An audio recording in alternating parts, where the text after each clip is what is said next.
less than 20% of online course takers actually finish the courses. And for courses that are more expensive, they're more likely to complete it. But even within those, people do not finish it. And that's a statistic from Harvard.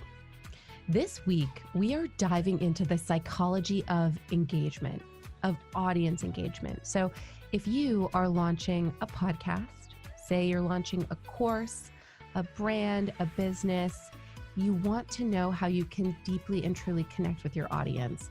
And that's what we're diving into. We, as adults, have different learning styles, just like kids do, or like we did as kids.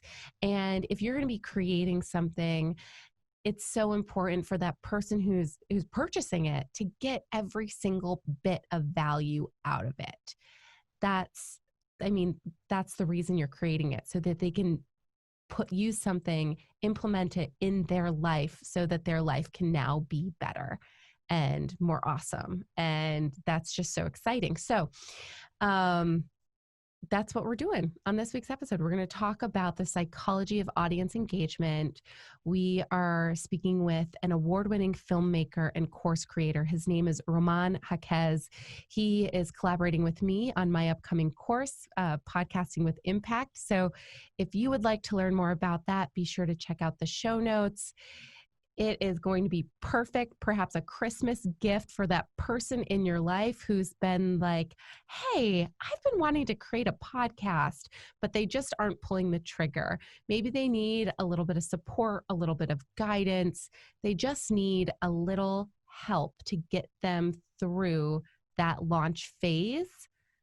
This is the perfect gift for them because it'll guide them through it all. There will be someone there named Christine holding their hand through the process, because guys, this can be emotional on top of, wanting to understand all of the tech and the marketing and the business that goes behind podcasting. So take a look at it. I'll link to that in the show notes, and let me know if you have any questions about that. Shoot me an email, podcastcoachchristine@gmail.com.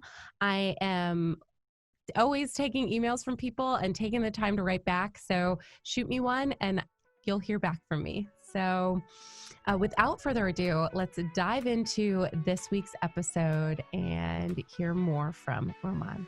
Welcome to Podcast Coaching with Christine. Here we talk about how to grow your podcast using industry insights and broadcasting strategies. Hello and welcome to the show, everyone. Today we have a really amazing guest, and his name is Román Jáquez. He is an award-winning filmmaker and course creator. We are actually working together to create a course right now, and I'm so excited to share him and his expertise with you. We're going to dive into the psychology of audience engagement in this podcast. Román is so informed in this space. I know he's read so many books on this. He's created a number of successful courses, as well as, being this award-winning filmmaker, and he's really well known all over the world. So super amazing to actually have him as a guest on my show. Román, thank you for being here. Thank you so much for having me. It's truly a delight to be with you. Yes, so we are both right now podcasting from upstate New York. I always like to share a point of contact, because podcasting is truly something you can do anywhere you are, whether it's in person, which unfortunately this is not, thanks to a pandemic, or if it's face-to-face via the interwebs. So Román, we are working on this course together. It has been a little bit of a passion project, and it's taken all sorts of time and energy, and maybe for me, some new wrinkles, some gray hairs. How about you? How are you feeling? In all honesty, I am having a lot of fun with this. For once, it's not because you are interviewing me right now, but the truth is that you are super talented. And for me as a producer and director, having worked on so many projects in the past, It really does take a lot of work to make someone look good and sound good. And you have made it so easy for me. You truly are a gem. Your capability, just the talent in your body language, your voice. And I really mean this. It's just fun to watch you. I'm learning from you. I've been learning from you. And so, regardless of how much work this is, I'm having a lot of fun because you make it fun. Well, thanks for saying that. Román has been spending hours editing our content, and he Yes. just can't get enough of me. um, so I really am glad you're on the show right now, getting more of me. Thank Oh. you. So let's talk about the psychology of audience engagement. And I know that you've been really diving into this a lot. What should podcasters know if they're thinking about launching a course, or they're launching a podcast and they want to keep their audience engaged throughout the episode or the content, the product? Oh, that is such a great question. And I appreciate that we're just going with it. And I didn't see it coming because it allows me to be genuine in the answer without being canned or prepared, which is something that you actually address in the course. Sounds like I'm promoting it now, but the truth is that there's a soundbite that is just obscure, tucked away in one of the course modules where you give a tip on regards to just be yourself. And that is such a profound statement because one of the best ways that we can engage with listeners, with viewers, is by being ourselves. And people really connect with that. For instance, let me put it this way. Right now, people are listening to this podcast. Maybe they're driving, maybe they're sitting in a computer, maybe they're exercising and they have it in the background. But I would bet that people can hear and see you smile. And because you're being yourself, you're having fun along the process interviewing me. And your voice changes and people, we perceive it. Maybe we're not aware of it or not. So to answer that question, the best way to engage, especially with listeners, is just be yourself. Let your voice be heard, much like how we're talking right now, fairly organically. And people connect with it because we are having a conversation and we are not trying to, per se, influence people to buy the course, but we're letting people know that, hey, we are people, we're in a community together. We're trying to influence one another by sharing each other's passion. And that comes across in the language that we use, in the tone of voice. And when we smile, it changes that. And people hear your smile and they see you smile in your voice, which is why I was talking about this editing process being so fun because you, much like yawning, when we see someone yawning, we yawn completely out of our control. Well, I like my cheek face hurts by the end of editing because I've been smiling the entire time because I'm reciprocating your engagement with the people. It's pretty cool. Long answer, but it's the truth. So I my takeaways from this is how you are feeling when you smile, when you frown, when you're feeling anxious, when you're frustrated, whatever it is that you're feeling and how you look in your face. If you can't, you have to put it aside if it's not something that's going to serve your audience. So if you want to keep your audience engaged and you had a rough morning, let's say, for instance, your expensive microphone stopped working and the internet connection was failing you and your headphones wouldn't connect, much like the beginning of this phone call, Román. And sometimes stuff happens and it can be so frustrating. And then, but it is important to try and put that stuff aside when you're recording your podcast, because it's not about what happened to you that day or the frustrations right before recording. It's about the person who's listening. So that they can get the information that will serve them on their journey, whether, it be podcasters or someone else who is, interested in what your product might be. So, I want to say something in response to what you said. I'm sorry to cut you off. And the genius of what you said was the unspoken message behind it. For instance, you just shared about some of the technical things getting said on this podcast.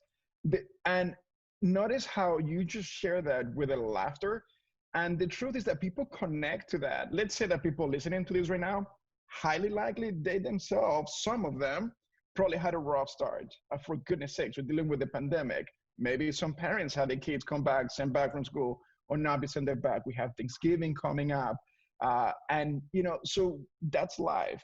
Things don't always go as expected, but I appreciate how you just brought it up with a lightness, with a humor. And that's what I was referring to before. How do we influence people? By being ourselves. And we connect. We totally connect through that, because we are not this perfect thing. It's not a utopia. We are fellow earthlings sharing a common journey. And oh, yes, we are. So, fellow earthling, if someone out there is interested in creating a course themselves for their podcast, for their business, what are some things that they should think about before they start? Oh, that's a really great question. All right, so the first thing that comes to mind is fear. And oftentimes, there's so many passions and so many desires and longing that we have, and that fear keeps us from pursuing it. Let's narrow down podcast. We have people who have a unique passion or interest, or desire to belong and connect in community, and they have a message they want to share, but then they become quickly aware of the obstacles that may keep them from it. So the first thing that comes to mind is drop down, do some push-ups if you can, do some jumping jacks, and just block that thought and face the fear, and take the courage and be vulnerable to step into that space and just do the next right thing to take you closer to doing the podcast, which oftentimes just looks like overcoming fear. Once fear's out of the way, then this world opens up, the technical things. A quick Google search will find an answer. And by just being wholeheartedly honest with our humanity, with our imperfection. Anyways. So I there's a fear that a fear. Maybe that's a Freudian slip. There is a quote that I love from Brene Brown about how you have to, about bravery, and how if you want your voice to be heard, if you want to connect with people, then you need to step into the arena. And for me, like I always picture like this Coliseum type arena where all of a sudden I'm in the arena, everybody can see me, and all of my vulnerabilities are on display. And now I have to be brave enough to stay standing there for as long as I want my message to get out there, as long as I want to be seen. And so I take that as, when you're launching a product or a course, there might be fear, and this fear of being vulnerable. Excuse me. And I know I for sure have this fear, but the point is you're brave when you overcome that fear, and by just kind of taking that step to do it, so you stop holding yourself back. Because every single person who I've either worked with or I've interviewed on this podcast about podcasting and or stepping into their fear, I mean, a lot of them, it took them a year to even start. Like they bought the equipment and then they never started until like a year later, when they were like, oh gosh, I should have started a year ago, but I was so afraid. And there really is, fear is so dang powerful. It does really slow us down. And I'm trying to make a point here. And I think the point is, every person who I've talked to who has gone forward and stepped into their fear has said they've received so much from podcasting, whether it comes in relationships, that they meet with people who are on their show, and community, education, what they learn from people, what they learn about themselves, how they are now in a position where they're growing a business, which is not something they ever actually pictured. And they're trying to figure out, okay, so what do I do now that I have this community of people who are interested in hearing my podcast? I didn't start podcasting to sell something, but if I wanted to be able to continue, like, make this podcast at least pay for itself, I could offer something. And what might that thing be? Is it, clothes? Is it a course? Is it coaching sessions? What is it? And so it's really been such a cool journey for so many people. And I do find, while I'm working with clients, that everybody has this really unique offer that they can make and then push out there into the world. And it doesn't have to be this crazy high-end price to actually be something that makes a difference in that host's life, as well as the person who's buying it. So anyway, just yes. I don't know if that all connected or if that was just one like long sidebar, but it's out of my mouth now, so I can't take it back. It certainly connects, because podcast, when I met you a year ago, and we set out on this crazy journey when we recognized that we could do something really fun and creative together, I approached to it from the mindset of an entrepreneur. In all honesty, I saw an opportunity to make money. But when I heard you said something that really caused me to just pause, reflect, and respect you, is that you saw, as the pandemic was developing and so much of it was unknown, you saw podcasting as an opportunity to connect and give people a platform to belong in community while people were being isolated.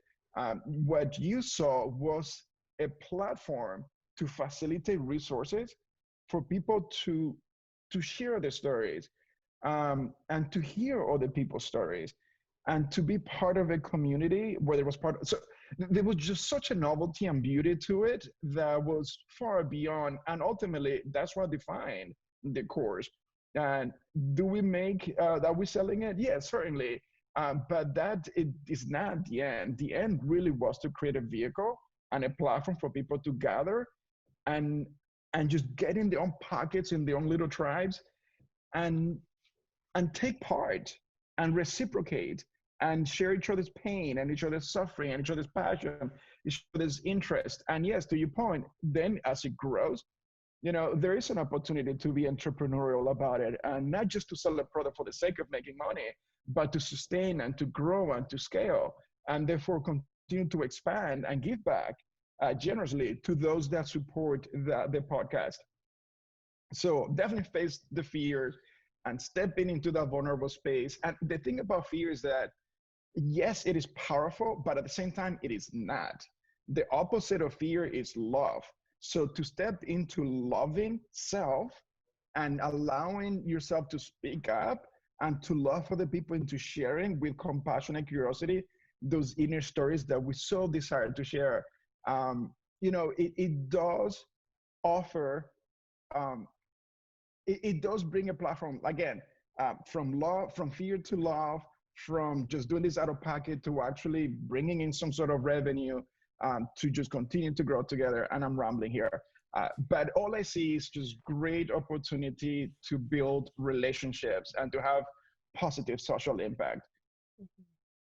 Yeah.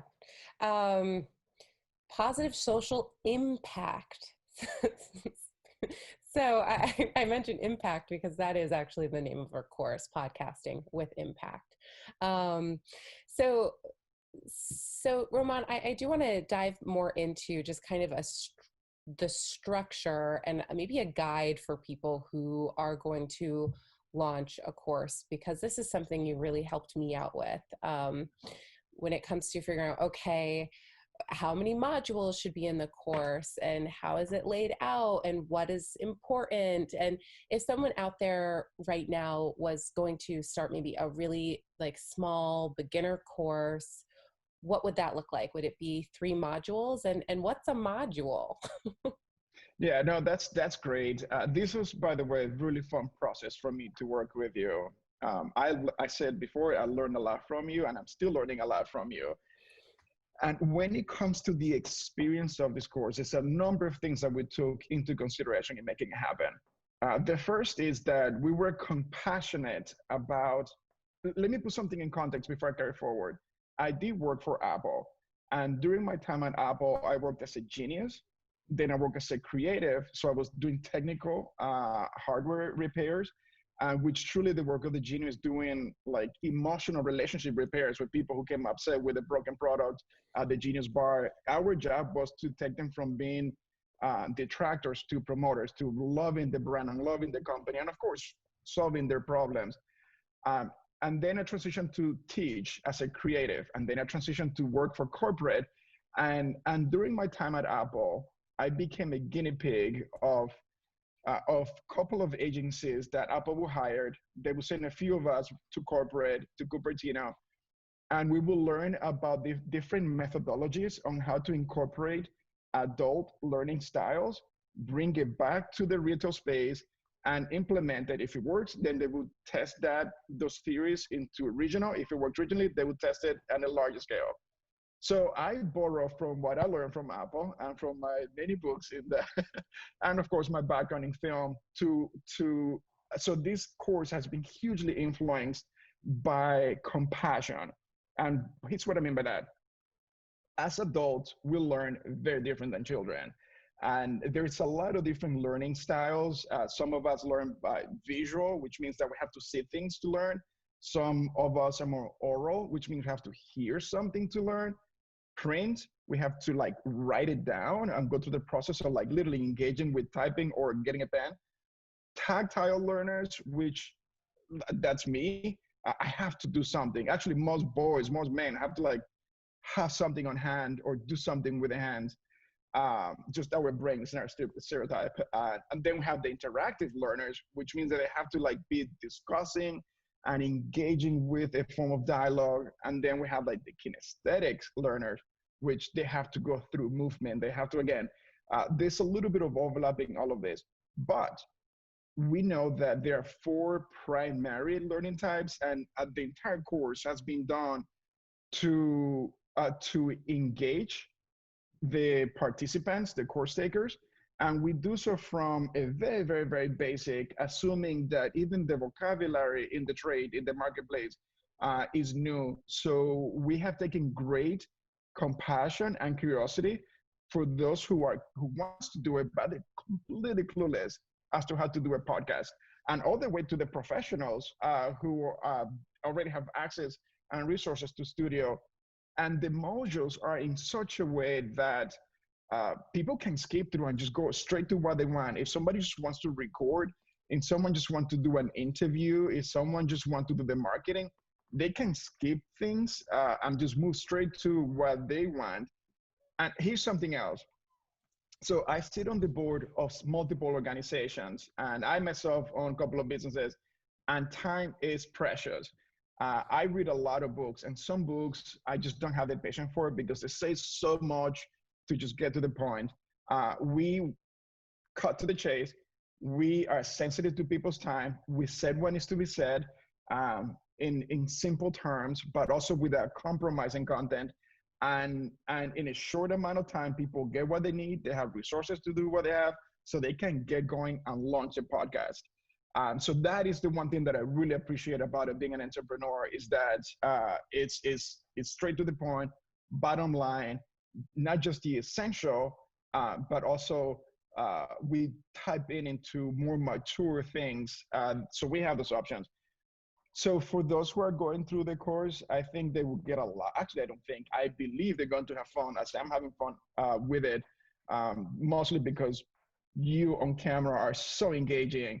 And, and I believe that people are going to learn a lot from you just by experiencing you, so much as from going through the course, because you model effective communication so brilliantly. And if people just imitate and follow your model, they already have like, that alone is worth the course. And yes, we have great resources into it, but Did that answer that question?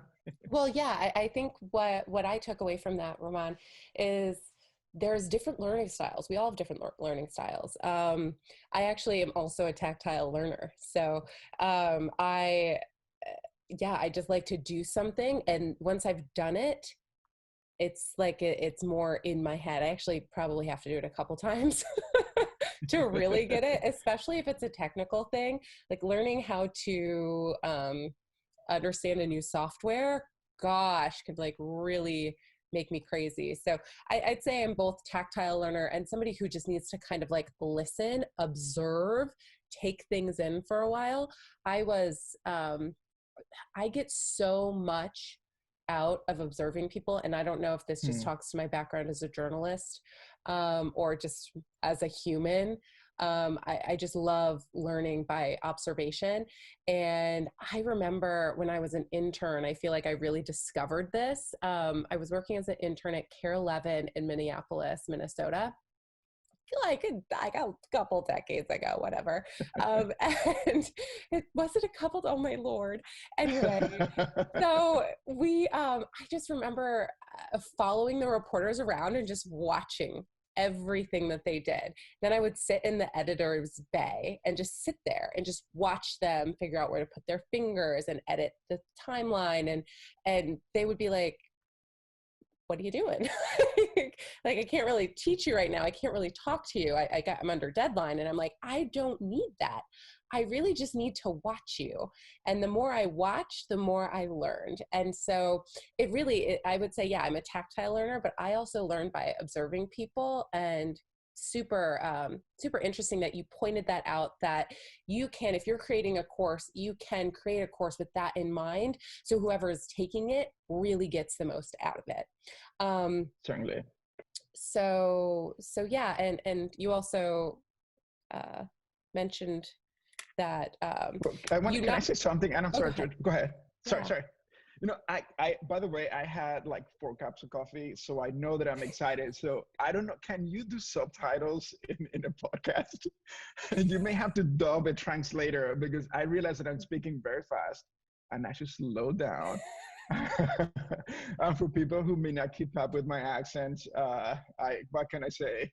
Sorry. Oh, but I think you're fine. There's one more thing that I wanted to mention. And I'm going to butcher this citation, but Harvard did a research study, I think it was last year, and they published some results because online education is booming. And what they found, and here's where I'm going to probably butcher, but how I remember, about less than 20% of online course takers actually finish the courses. And for courses that are more expensive, they're more likely to complete it. But even within those, people do not finish it. And I have taken a lot of online courses. And it's astonishing to me how I think that a lot of people are really well meant because they have great content to teach, but they lack in what I think we excel in this course. It is in having compassion for the adult learner. Our attention span right now, it is super, super short. I think it's like 4 seconds shorter than it was 10 years ago. So what this course does so brilliantly, when we started editing and filming it, I took into consideration that statistic, like how in the world do we get people to finish the course? And the truth is that it is fun. And it has a nice beat to it to draw people right back into everything. Is so intentional to retain the attention of the participants. Because I know there will be a lot of distractions. So the thing is this, the value of the course is that people, if they stick through it, they have to do some work. We facilitate almost hand-holding, but ultimately the course participant, if they want to launch a podcast and do it well, if they do the part at the pace that we lead them to, which is self-paced, but we lead them through the whole journey in such a way that they really can execute successfully. And while having fun along the way too. So I just wanted to mention that because if somebody's asking, well, another course, well, it's not just another course. It's a partnership. We're literally partnering with people because we would like to have social impact and hopefully by people stepping into the arena, as you quoted Brené Brown, we can actually, again, invite people out of isolation and hear their stories and share their stories, whether it's through interviews or just like speaking to niche audiences. This is just absolutely brilliant. I count it a privilege and a social duty to release this course. Times are hard for a lot of people, and money has become a concern for so many people, especially given the unemployment rates and fear of the unknown. You know, some of the things that entrepreneurs have and CEOs, I would say that every podcaster, here's a bold statement. Every person that stepped in to create a podcast, you are an entrepreneur. And even if you have not done a business before, you already are doing it. And that is so courageous and so cool. Yes, it is vulnerable, but the thing is that, like, there's so much reward in it. We were talking about fear earlier, and I'm coming back to talk about money. When we step into that space of vulnerability to face our fear, that is such a dopamine trigger. There is such a high and a joy to being conquerors and overcoming self. It is such a freeing thing. And oftentimes it's not just the fear of the unknown, like, am I good enough? Are people going to like me? Am I going to get an audience? Sometimes it's just like, can I really afford the risk? I will ask, can you afford not to step in and do it? It's not just for the self, the experience of overcoming fear and just doing something, but the rewards cannot be quantified. And I just wanted to mention that because having started multiple businesses, it can be scary. And for me, I have done it so many times that it's actually exciting. And you mentioned, funny that I'm not all over the world, that we should put an asterisk on that. But, you know, having traveled internationally and having experienced so many cultures and languages and literature and food and music, is that we as citizens of the world, we have one thing in common, and it is a desire to belong. And I keep saying the word belonging because I really believe that that's what podcasts really do at its core, is that it brings people together. It gives people a little escape, kind of like movies, and but it's based on reality. And it gives not just the perception of being part of something, it's the reality. And so can you afford not to invest in something like this? Can you afford not to invest in signing up for the gym or doing the exercise at home or doing that one thing that somehow fear keeps you from doing? I would say, can you bleep? Anyways, I'll keep it clean. Step into it, do it, have fun, change your world and change other people's world. What we do with the podcast course that Román and I created is, it's called Podcasting with Impact, because to me, it doesn't make sense to start a podcast unless you want to make an impact with it. And when I say impact, I mean impact with an audience, or if there's a big thing in the back of your mind that you've been thinking about and you want to talk about it, or story that you need to share, that's going to be impactful. And it's how do you deliver it? How do you execute so that what you have in your mind becomes your reality? And so we meet people there. Also, if you're just launching a podcast for fun, this is going to have an impact on your life, right? Like, a lot of podcasters are also hobby podcasters, and they want to do it because they're looking for something to do with their friends, or there's a subject matter they really like talking about. And it turns out so do a lot of people. I think that's how some of the history podcasts really started taking off. It just was, you know, a couple people wanted to talk about history, and then everybody wanted to listen, because history does tend to be fascinating and repeat itself. So I think that no matter what you want to do, you want it to make an impact, because it's going to make one. And so we work together to guide you through how to launch your podcast, your podcast development, help you figure out what you should be podcasting about, how to get your podcast storyboarded, how many episodes are you going to do, what style of podcast, is it an interview show, is it a talk show, is it a host-based show, what exactly is your podcast about?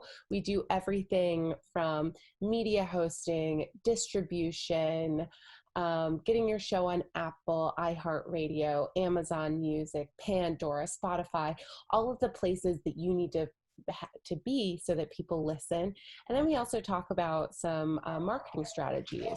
And there is a unique spot within the podcast where we talk about monetization and how to create your very unique and specific offer, and how to bake that into your podcast so your audience doesn't feel like you're constantly selling them something, because that's not what podcasting is about. For me, podcasting, when I first started, was not about making money. It was about getting a story out there. It was about helping people actually with their health. And so, and that was the first, one of the first like big major podcasts that I worked on. So I just that's kind of just a regular layout. Am I missing anything, Román? Sounds very good to me. Okay, great. And for more information on the course, if you're curious, if you want to learn more, we're going to put all those links, of course, in the show notes. Román, what I like to ask every one of my guests before they go back to their day is, what has been your biggest struggle with this course, or with whatever it is that you're working on as an entrepreneur? We all have struggles. Let's have a struggle sesh and vent about it. So what are you struggling with? Oh man, this is, yeah. All right. If I respond that honestly, I must be vulnerable. So here we go. I guess what's coming to mind is people. I am a people pleaser. And I am very hardworking, something that I learned from my parents, who work very, very hard when we immigrated to the States. And in the past, not so much with this course has been just a flawless experience to me, honestly. There so many unexpected interruptions because of the pandemic that I just have to adapt and go with with how times were dictating how things should go. But in one of my businesses, I was producing this movie. It was $100 million project, and we were growing very, very fast. It was an idea that I had one morning, shared with my wife. She gave me the blessing. I quit Apple, and I set out. I just quit cold turkey 2 weeks from having this idea and stepped into the unknown. And the idea was so big and so bold, and it was drawing people's attention, and it was growing, and I got the funding. People started to like meeting with hedge funds and different funds, and they would make money, and I was hiring people. And I was so focused in wanting to push this big vision, and I was bringing so many people in a short period of time that I failed to lead well. And what I mean by that is that I brought people and put them in positions that was unfair to them. And I set them up. They were really good at specific things. Don't want to mention that, so I want to be careful to honor people. So I take full responsibility, but ultimately, bringing people together in a short period of time and having them jumping in a fast-moving train, it caused for interpersonal issues, and the people pleaser in me wanted to resolve people's issues. I didn't have the courage to fire because I thought that I could fix it. But what that really did is that it showed my gremlins, and it was fear of failure and fear of disappointing people. And so I risk myself, I risked the people that I have hired, and I risked the company, which ultimately ended up dissolving. So that has been my biggest struggle. And it has been a learning process to love people enough to respect them and to say no, and to be able to fire people at the same time. That letting go of people, it's not, can be an act of love. It's hard for me to say that, but it truly can be, and as painful as it is. So anyways, long answer. I don't know if that will answer that question, but in a nutshell, what the biggest struggle for me is to continue to practice compassionate curiosity for where people are at. So I do think that it can be so hard to let people go or to be the person who's let go, speaking from experience. However, your story reminded me of one very specific thing that I went through as a young girl or teenager. I was a rower, but before I was a rower, and by rower, let's go back. So in high school, I tried a bunch of different sports, and some of them I was good at, some of them I was okay at, and I found myself in tennis, and I was in tennis for 4 years. And every year I played exhibition, which means you don't play for points. Like, I was never good enough to actually play for points for the school. Not once in 4 years. But I was still like so determined, and I would work so hard, but just, I wasn't good. And it can be really hard to tell somebody who tries so hard and who has so much enthusiasm and is so competitive that they really are wasting their time because it's just not going to work for them. And it's just my eye-hand coordination wasn't there. There were so many different things. And, you don't ever want to tell a kid, you just don't have it. Because you want to tell them, like, oh, here's the thing that here's the steps to get to where you want to get. And I was taking those steps, but it just wasn't getting anywhere for me. And so one day my Coach Johns, came up to me and he put his arm around me and he's just like, Christine, we love having you on the team, but unless a miracle happens, you're always going to play exhibition. So I really think you should find something else.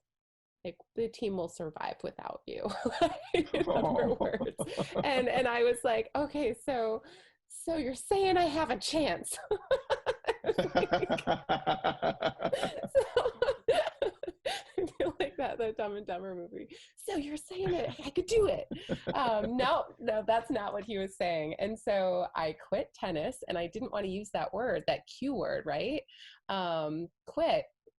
And so I had to tell my parents, and I was just like so devastated because they had spent so much money and I had spent so much time like just trying to get this tennis thing to work. So that was the end of the year. That summer, I started taking like a Learn to Row program, and I was so good so quickly. And it was amazing. Like, before the end of the next year, I had several offers to go to college fully paid as a rower. Wow. Instead of a tennis player. So like what Coach John said to me really was the best thing that could have ever been said to me, to get me to realize, hey, like, it really hurt at the moment. I felt like, oh, you don't want me, I'm not good enough, da, da, da. I felt all these awful feelings that I guess he didn't want me to feel that, but he also said it in a way and encouraged me in a way when he said it that made me feel like I could find something else, and that he really did enjoy having me. It just was not going to work out. So, anywho, if he hadn't have said that, I wouldn't have gotten a full scholarship to row for a university and then, become a Big Ten champion 4 times and become an NCAA national champion. Like, all of these amazing things happened to me as a rower. And it was in the University of Minnesota where I ended up meeting my husband. And now we have 2 kids. And there's so many wonderful things that happened because I quit tennis. So, anyway, he fired me, but there we go. I thank you for sharing that story. When a door closes, it opens up a space for new opportunities. So after that $100 million trilogy that I was set to be filming Rome, Italy, with an incredible cast and crew, of course that dissolved. And then later on that year, I ended up making a movie. for $1,000 in one day, just something experimental with some people that were itching to do something. And that movie has become quite possibly one of my most exhibited movies and one of the most award nominated and winning movies. And it came out of that place where, I mean, just the contrast was astronomical, from having literally Oscar winning team on one side on an epic production to like just a handful of cast and crew for $1,000, which really was to pay for the food. It brought about an opportunity to get creative, to be and to think outside the box. And we did this movie that has become this phenomenon, The Way Forward, about forgiveness, and people connect with it. Just one example, I'm talking about podcasting with impact. When we share our story, when we step into the unknown and we do something creative, like creating a podcast. In my case, we made that movie in one day. The first time it was shown in Europe was in Geneva, Switzerland. And after showing the movie, I kid you not, I was up for 24 hours because all the filmmakers who have come from different parts of the world wanted to rally around me to share with me their story of how they were. The movie's about healing from father wounds and forgiving fathers. And I was just astonished how people just came around and wanted to tell me the story. I saw the song Rise and Said Again, and people were still telling me their story and how they related to some of the characters in the movie. And it's been so satisfying to hear how this movie has impacted so many people and so many relationships being restored after hearing this, after watching this movie, that would have not been possible had that door not closed for me. So I can relate to you going out on a full scholarship. That is so cool. It was really cool. And it sounds like you had this just amazing situation happen with this movie. What was it called? It's called The Way Forward. The Way Forward. That's right. Mm-hmm. All right. Well, Román, thank you so much for being on the show. Is there anything else you would like to share with our audience? Yes, I just have this overwhelming sense of gratitude. This may sound strange, but I am so grateful to have the opportunity to share my story and to know that people are actually listening. I can only imagine so many people who are tuning into this and, you know, what they're going through with life, their own relationships, their own longing, their own desires, perhaps looking to just break through something. I count it such a privilege to have just a small piece of daytime and day just to connect. I wish I could hear their story. I love to hear stories, but to have this platform to talk to people and to be invited to that sacred space of the privacy is amazing. So thank you so much for listening. And thank you so much, Christine, for inviting me. And this is just beautiful and I'm excited. I'm curious to see how you listeners will go out and change the world. Me too. Thank you, Román, so much again. And for more information about Román, you can, of course, check our show notes. Thanks again, and till next time.